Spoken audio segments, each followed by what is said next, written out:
gente! Ai, gente! Que cenário é esse? Nossa! O que é? Atenção. Aqui tá aqui. Aqui tá aqui. Duas palavras pra Gabriela. Parabéns. Não é esse programa. Gente, por que a gente tá assim todo a caráter? Porque a gente vai falar qual time que a gente torce. Nem o próprio torcedor do Boston acredita, mas tá bom. O que acontece? A gente falou que ia fazer o vídeo react da série da HBO sobre o Boston Celtics. Eles vão fazer uma série de 10 episódios, 12 episódios, sobre a dinastia... Não, é 10 no máximo. 10 episódios sobre a dinastia Boston Celtics. Não há mesmo, tá? Torcedor do Lakers, segura aí. Fica de boa aqui. Sentar no banco. Fica aí quietinho.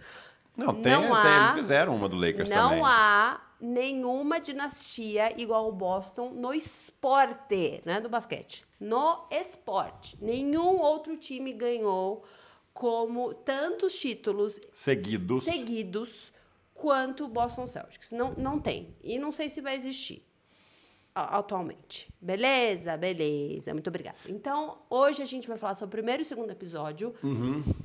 Sobre as nossas impressões. Não, eu tô achando demais, assim, Então, a série, gente. Sério. Qualidade HBO. Eles sabem contar uma história, né? E assim, a Netflix, eu falei isso no Papo DR, a Netflix, antigamente, ela era muito conhecida por documentários, lá nos primórdios. Depois que ela começou a fazer filmes, não sei o quê. A Netflix ia para Oscar com documentários, assim, era de extrema qualidade. A HBO, eles têm uma régua que eu não sei explicar. É um produto HBO. Você sabe, de séries...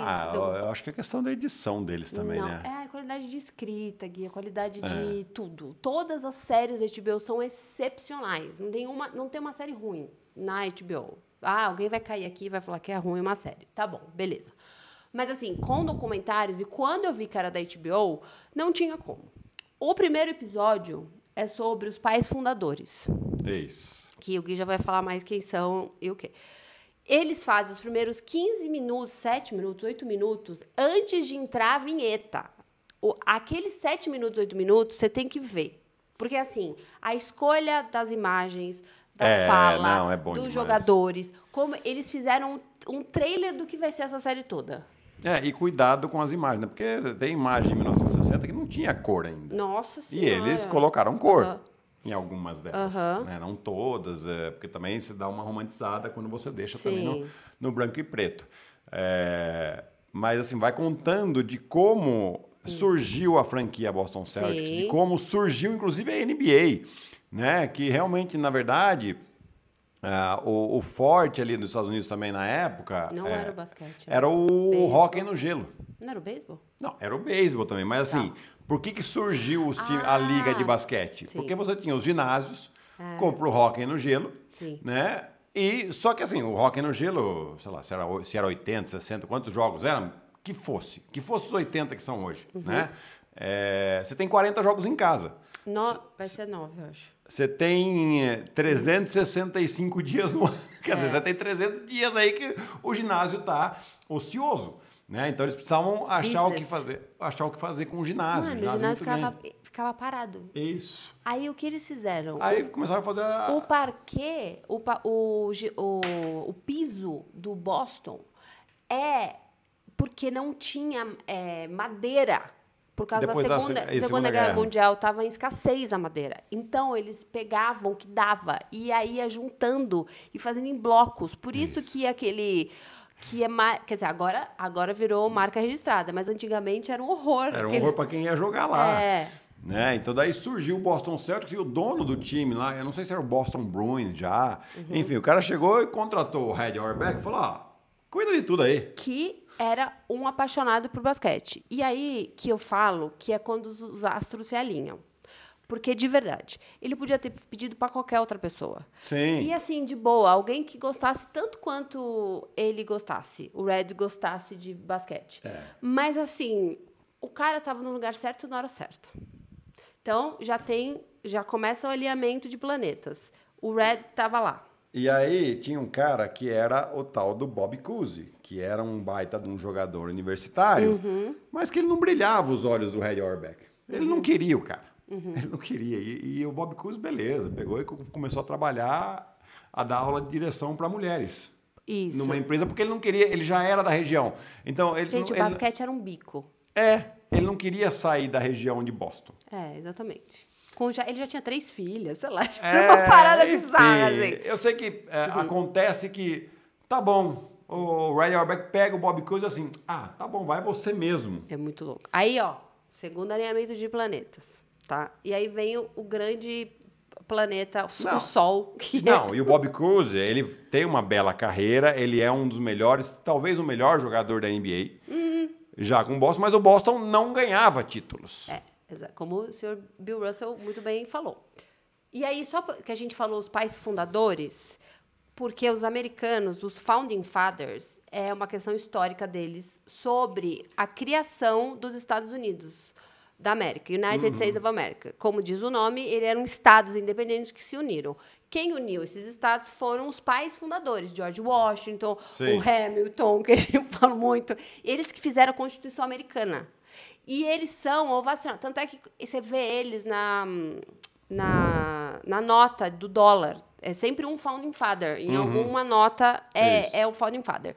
E eles são muito importantes. Então, Founding Fathers tem também essa conotação histórica, né? Do tipo, mano, é quem juntou os Estados Unidos. Então, quem juntou o Boston Celtics, aí começa o Founding Fathers, que era o Red, o Bob Cousy e o Bill Russell. E o Bill Russell que jogava na Califórnia, universitário. Sim. Né? E você tinha aquelas questões ainda raciais, né? Que alguns times não queriam escolher jogador negro. Né? A NBA era uma liga de atletas majoritariamente brancos. Isso. O que hoje pra gente é tipo, what? E inverteu completamente. E o Red, desculpa, esse alinhamento é importante a gente falar, porque o Red era um cara que estava pouco se ferrando para essas coisas. Isso. Claro que não tem como negar, porque ele, como homem branco, eles não tinham esse peso como o Bill Russell depois representou, e ao tanto de cobrança e o tanto que ele recebia de críticas pela cor da pele dele, tá? Isso é fato. Mas, assim, o Red poderia não querer ele.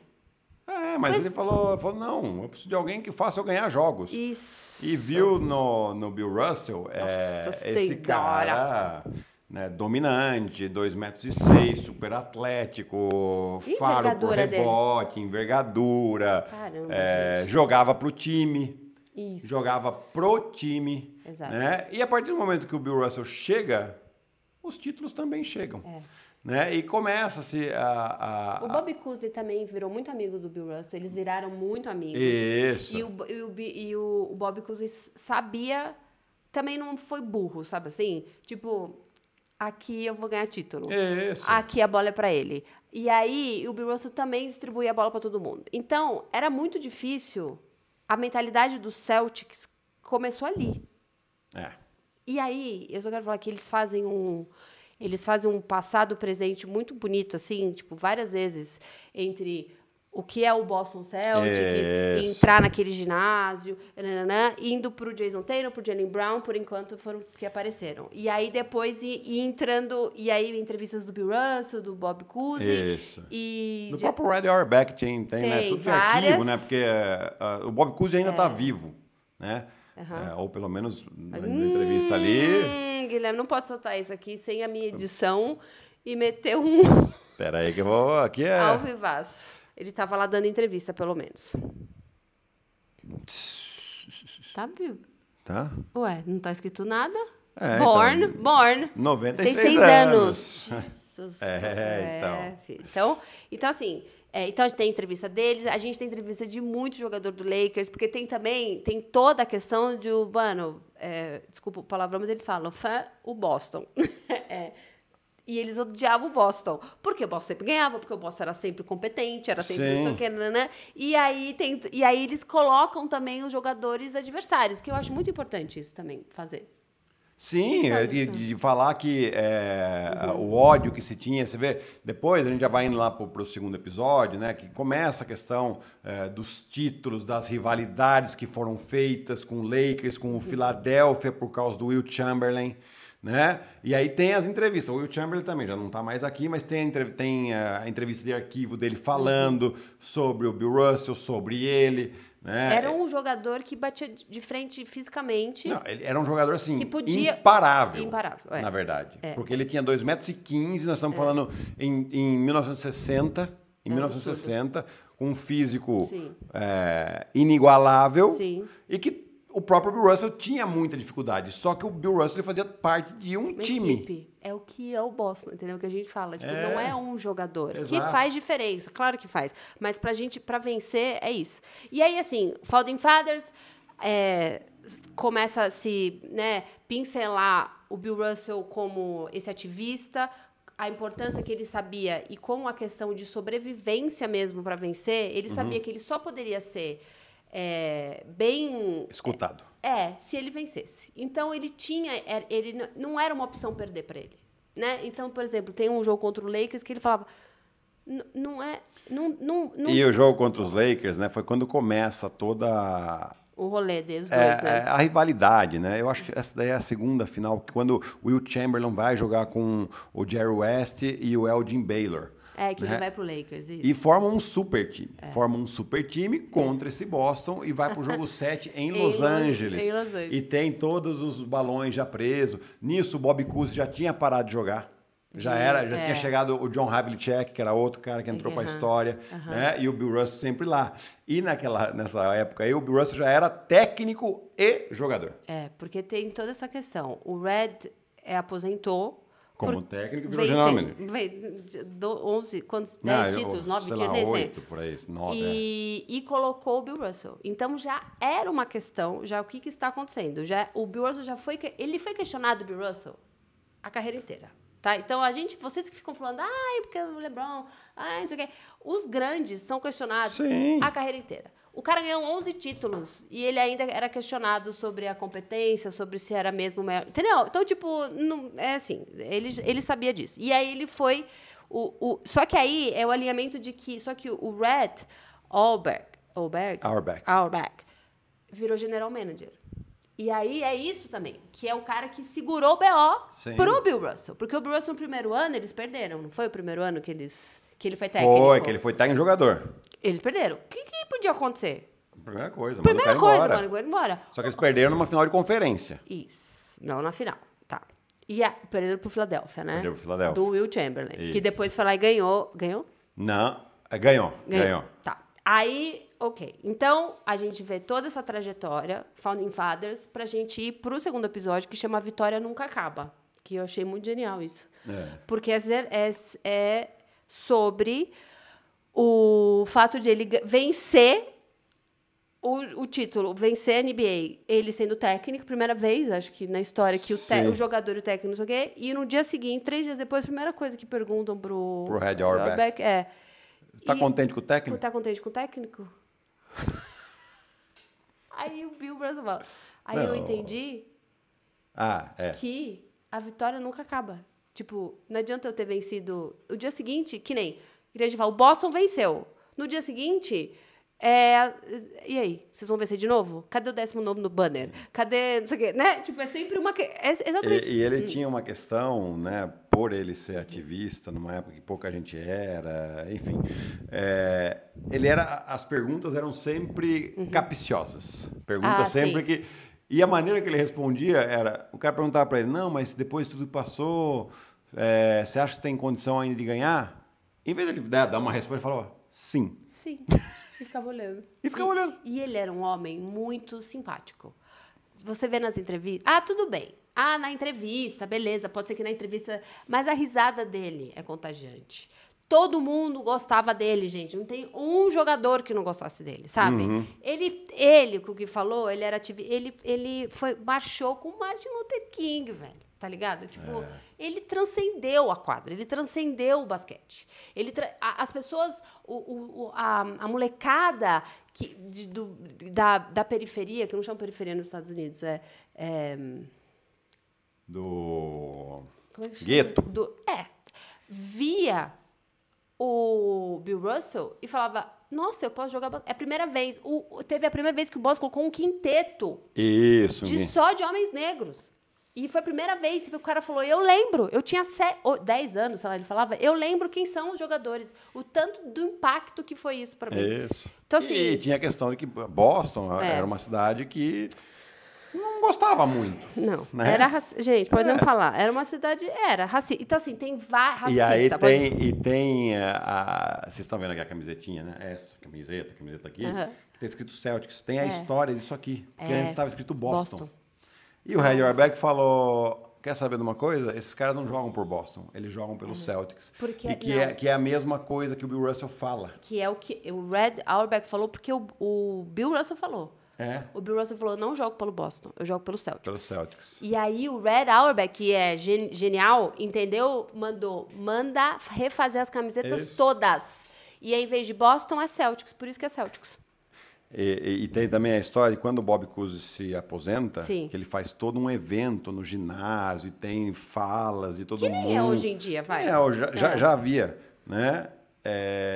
O Bill Russell fala pro Red Auerbach, falou, comigo nunca vai acontecer isso. Ele fazer uma cerimônia desse tipo. E realmente ele não faz. Não teve. Né? Quando ele vai ter a cerimônia de retirada do número dele, de aposentadoria do número dele, são só os companheiros no ginásio, com o ginásio vazio. E aí o número dele... Que loucura, né? É muito louco. Mas é isso, o cara fica pra história. E eu acho que esse negócio... Eu queria perguntar pra você, tipo do negócio... Mais uma entrevista. Oi, querido, tudo bom? Oi, tudo bem, e você? Tipo, por exemplo, eu acho que o Bill Russell, óbvio, o basquete dele falava por si só. Mas, assim, sem o Red Auerbach, ele não ia conseguir, tipo, estar no lugar que ele tinha que estar. Qual é a importância para um atleta essa sorte, pode chamar assim, tipo, de você ter um técnico que lute por você? O atleta, qualquer atleta, ele precisa entender que o técnico está do lado dele e a recíproca é verdadeira também, né? Então, assim, essas atitudes que o Red Auerbach tinha em relação a ele, de proteger. Teve jogo em que o Bill Russell não quis jogar e não jogou porque não deixaram eles comer no hotel, né? Porque tinha segregação e tal. Não, eles deixaram, mas só quando eles souberam que eram jogadores. E aí ele falou, menti, não sou jogador do Celtics. Aí eles retiraram a comida. Isso. E aí eles falaram, vamos embora.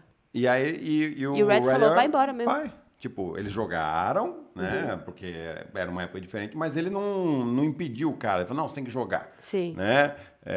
Quando você vê uma atitude do técnico que te protege em certos momentos, o jogador tem um sentimento que, não, por esse cara eu me jogo na bola. Né? Sim. Se acontece o contrário, vai acontecer exatamente o contrário. O cara fala, tá bom, eu vou fazer o meu em vez de eu jogar por esse cara. Né? Se o jogador não se sente protegido pelo técnico, que é isso também que o técnico tem que fazer. Proteger os seus atletas daquilo que pode ser ruim para eles. Né? Aí o atleta vai falar, não, aqui eu estou desamparado, vou fazer o meu, espero que a temporada acabar. Mas a questão é que o Bill Russell tocava num assunto muito delicado. Hoje não é delicado, porque tipo, hoje a gente vai falar assim, ele tinha razão, a galera tá muito louca e tinha que tacar fogo em tudo. Mas antigamente era uma loucura o que ele estava fazendo. As pessoas não estavam acreditando por que ele está fazendo isso? Não existe. Não tem isso. Não, tem que ser separado mesmo. Os brancos dos pretos. E não sei o quê. E ele questionava, porque ele questionava. Ele tinha ameaça de morte. Ele ia jogar com ameaça de morte em casa, com a mulher e as filhas em casa, tá ligado? Então, assim, não é que o Red Auerbach estava defendendo não, meu jogador vai jogar. Não, ele estava defendendo um cara que bagunçava o sistema. Sim. Que chegava e falava, esse sistema tá errado. E a gente precisa fazer. Então, assim, foi uma loucura. E aí eu só quero falar que tem um corte que eu me emocionei. Sim, verdade. Porque eu falo do Jaylen Brown e eu falo, cara, o Jaylen Brown, além, óbvio, de eu achar que ele achar não, tenho certeza que ele é o melhor jogador... Não é. Não, um dos maiores jogadores que o Boston vai ter. Tô falando que o Jason Tatum não é bom. Mas, assim, além disso, ele é um cara muito... verbal sobre causas raciais, ele é um cara extremamente inteligente, não sei o que, né? E, assim, a gente viu na seleção o caos que deu, que ele né, ele falou mesmo, não foi por causa da Nike, sabe assim? Tipo, ele falou as coisas, não sei o quê. Tem um corte que é o Bill Russell enterrando, velho. E aí, na hora que ele sobe para enterrar, eles cortam e é o Jaylen Brown. E aí, eles estão falando sobre isso, e aí é a voz do Jaylen Brown falando da importância que o Bill Russell teve também na vida dele. Sim. Tipo, como uma pessoa como exemplo.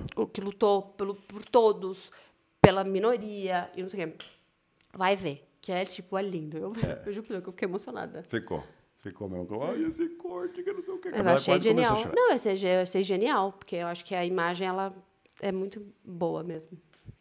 Acabou? Que você não quer falar mais nada? Não, eu acho que era isso que a gente tinha para falar desses 2 episódios. Hoje saiu o episódio 3, mas não vamos esperar sair o 3 e 4. E tem a questão do... Porque agora vai entrar, que já saiu hoje, então eles ganham... não. E aí o Bill Russell aposenta. Então é o último jogo dele, que ele também não fala, que é o último jogo dele. Fala só depois. Fala só depois. E aí vai começar a confusão, porque daí o Boston vai perder muito pro Lakers. Não, vai perder só nos anos 80. Eles ainda têm uma boa caminhada. Então, que eles não vão falar, eles já vão aqui para os anos 70. Eles ainda ganham, acho que mais 2 títulos ainda sem o Bill Russell jogando. Eu acho que um deles até com ele como técnico, né? Aí tem os títulos, depois vai ter os títulos dos anos 80, né? Enfim, mas é que a gente já não sabe mais, porque não saiu ainda. Não, tem hoje aqui, ó. Celtics Return to Glory. Nos anos 70. But the team fades. Alguma coisa acontece. Ou seja, gente, não é à toa que tem 18 títulos, tá? Real mesmo, realzona. E o que eles falam, né? Por mais que você tenha as dinastias do beisebol, do futebol americano, do hockey e tal, nenhuma dinastia foi tão forte quanto essa do Boston. Porque foram 11 títulos... a gente falou no início do programa. Em 12 anos? 13. 13 anos. Em 13 anos. Conta os primeiros 2 anos do Red Auerbach. Então, assim, gente, fantástico. Assistam. E é o maior time mesmo. Assim. Aproveita, já comenta aqui se você assistiu, qual que é a parte mais legal que você achou dos 2 episódios. Tá? Já compartilha com a galera aí. Deixa o seu joinha aqui para nós também, seu like. E também ativa as notificações, porque conforme a cada 2 episódios a gente vai gravar aqui. Vai ter uma live. Então tá... Vai. Então tá bom. Beijo, tchau. Beijo, turma. Como é que vai chamar isso aqui? Deixa pra você, Gabriela. Então tá bom. Beijo, tchau. Beijo.